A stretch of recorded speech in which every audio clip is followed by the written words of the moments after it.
ಯಲಹಂಕ ಶಾಸಕರಾದ ಎಸ್ಆರ್ ವಿಶ್ವನಾಥ್ ಅವರಿಂದ ವಿವಿಧ ಅಭಿವೃದ್ಧಿ ಕಾಮಗಾರಿಗಳಿಗೆ ಗುದ್ದಲಿ ಪೂಜೆ. ಯಲಹಂಕ ಶಾಸಕರಾದ ಎಸ್ಆರ್ ವಿಶ್ವನಾಥ್ ಅವರು ಮಾಚುಹಳ್ಳಿ ಗ್ರಾಮ ಪಂಚಾಯತ್ ವ್ಯಾಪ್ತಿಯಲ್ಲಿ ಸುಮಾರು 2.5 ಕೋಟಿ ವೆಚ್ಚದಲ್ಲಿ ವಿವಿಧ ಅಭಿವೃದ್ಧಿ ಕಾಮಗಾರಿಗಳಿಗೆ ಗುದ್ದಲಿ ಪೂಜೆ ನೆರವೇರಿಸಿದರು. ಮಾಚುಹಳ್ಳಿ ಗ್ರಾಮ ಪಂಚಾಯತ್ ವ್ಯಾಪ್ತಿಯ ಹಲವು ಬಡಾವಣೆಗಳಲ್ಲಿ ರಸ್ತೆಗಳು ಹಾಳಾಗಿದ್ದು, ಶಾಸಕರು ಇಂದು ಮಾಚುಹಳ್ಳಿ ಗೇಟ್ನಿಂದ ಪೂಜಾ ಆಸ್ಪತ್ರೆಯವರೆಗೂ ಹಾಗೂ ಬೀರಲಿಂಗೇಶ್ವರ ಬಡಾವಣೆ, ಕಡಬಗೆರೆಯ ಶ್ರೇಯ ಬಡಾವಣೆ ಮತ್ತು ದಾಸನಪುರ ಗ್ರಾಮ ಪಂಚಾಯಿತಿಯ ವ್ಯಾಪ್ತಿಯ ನಾರಾಯಣಪ್ಪ ಪಾಳ್ಯದಲ್ಲಿ ಗುದ್ದಲಿ ಪೂಜೆ ನಡೆಸುವ ಮೂಲಕ ಅಭಿವೃದ್ಧಿ ಕಾಮಗಾರಿಗಳಿಗೆ ಚಾಲನೆ ನೀಡಿದರು.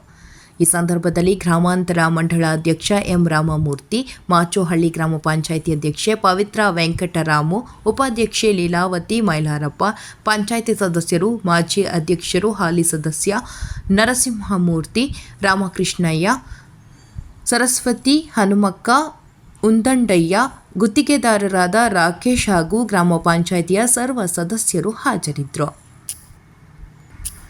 ವರದಿ ಹನುಮಂತರಾಜು, ಪ್ರಜಾಪವರ್ ಟಿವಿ, ಯಲಹಂಕ.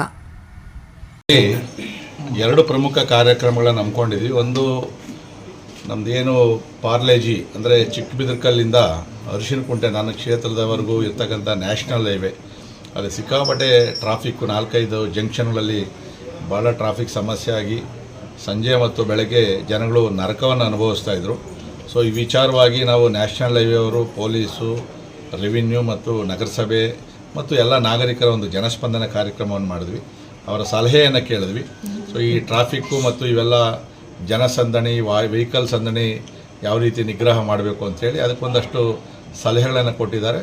ಸೊ ತಕ್ಷಣಕ್ಕೆ ನಾವು ನಾಳೆಯಿಂದನೇ 1-2 ರಸ್ತೆಗಳನ್ನು ಏಕಮುಖ ಸಂಚಾರ ರಸ್ತೆ ಮಾಡಬೇಕು ಅಂಥೇಳಿ ತೀರ್ಮಾನವನ್ನು ಮಾಡಿದ್ವಿ. ಸೊ ಅದು ಹಂತವಾಗಿ ಅದನ್ನು ಮಾಡಬೇಕಾಗ್ತದೆ. ಯಾಕಂದರೆ ಅದು ಸ್ಟೇಟ್ ಹೈವೇ, ಭಾಳಷ್ಟು ರಾಜ್ಯದ ಜನ ಎಲ್ಲ ಅಲ್ಲೇ ಹೋಗುವಂಥದ್ದು ಮತ್ತು ಅನೇಕ VIP ಮೂವ್ಮೆಂಟ್ ಇರ್ತದೆ.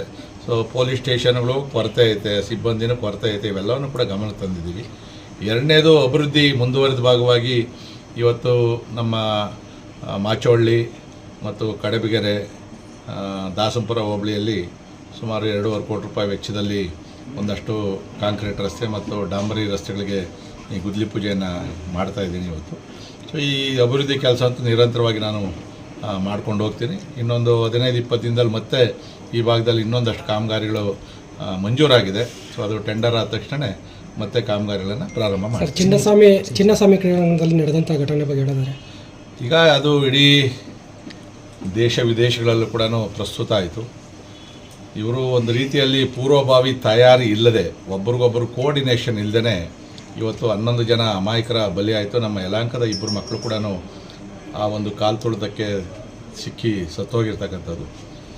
ಇದರಲ್ಲಿ ಏನು ಅಂತಂದರೆ, ಇವರೇ IPL ಕ್ರಿಕೆಟನ್ನು ಗೆದ್ರೇನೋ ಮತ್ತು ಸಾವಿರಾರು ಜನ, ಲಕ್ಷಾಂತರ ಜನ ಅಭಿಮಾನಿಗಳನ್ನು ಇವರ ಅಭಿಮಾನಿಗಳನ್ನಾಗಿ ಪರಿವರ್ತನೆ ಮಾಡಬೇಕು ಅಂತಕ್ಕಂಥ ಒಂದು ರಾಜಕೀಯ ದುರುದ್ದೇಶದಿಂದ ಕೆಲವರು ಇದರ ಕಾರ್ಯಕ್ರಮವನ್ನು ಸರಿಯಾಗಿ ಆಯೋಜನೆ ಮಾಡದೆ, ಪೊಲೀಸ್ ಅಧಿಕಾರಿಗಳು ಕೂಡ ಬೇಡ, ಮಾಡೋಕ್ಕಾಗೋದಿಲ್ಲ, ಬಂದೋಬಸ್ತ್ ಕೊಡೋಕ್ಕಾಗೋದಿಲ್ಲ ಅಂತ ಹೇಳಿದ್ರು ಕೂಡ ತರಾತುರಿಯಲ್ಲಿ ಇವತ್ತು ಇದನ್ನು ಮಾಡಿದ್ದಾರೆ. ಇವತ್ತು ಕೋರ್ಟ್ ಕೇಸು ಕೂಡ ನಡೀತಾ ಇದೆ, ಸುಮೋಟೋ ಕೇಸ್ ಕೂಡ ನಡೀತಾ ಇದೆ. ಇವತ್ತು ಕಾಂಗ್ರೆಸ್ ಸರ್ಕಾರಕ್ಕೆ ರಾಜ್ಯ ದೇಶದಲ್ಲಿ ಮುಜುಗರ ಆಗಿದೆ ಅದರದ್ದು.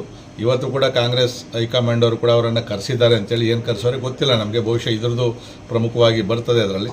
ಇವತ್ತು ಜನ ಅಂತೂ ನೀವು ನೋಡಿರ್ಬೋದು, ಸೋಷಿಯಲ್ ಮೀಡಿಯಾದಲ್ಲಿ ಎಲ್ಲ ಕೂಡ ಸರ್ಕಾರವನ್ನು ಹಿಗ್ಗಾಮುಗ್ಗಾ ತರಾಟೆಗೆ ತಗೊಂಡಿದ್ದಾರೆ. ಕೋರ್ಟು ಕೂಡ ಭಾಳ ಸೀರಿಯಸ್ ಆಗಿ ಇದ್ರ ಬಗ್ಗೆ ಚಿಂತನೆ ಮಾಡ್ತಾ ಇದೆ. ಮುಂದಿನ ದಿನಗಳಲ್ಲಿ ಈ ಥರ ಆಗಬಾರ್ದು. ಆದರೆ ಇದರ ಜವಾಬ್ದಾರಿಯನ್ನಂತೂ ರಾಜ್ಯ ಸರ್ಕಾರದ ಮುಖ್ಯಸ್ಥರು ಹೊರಬೇಕಾಗ್ತದೆ.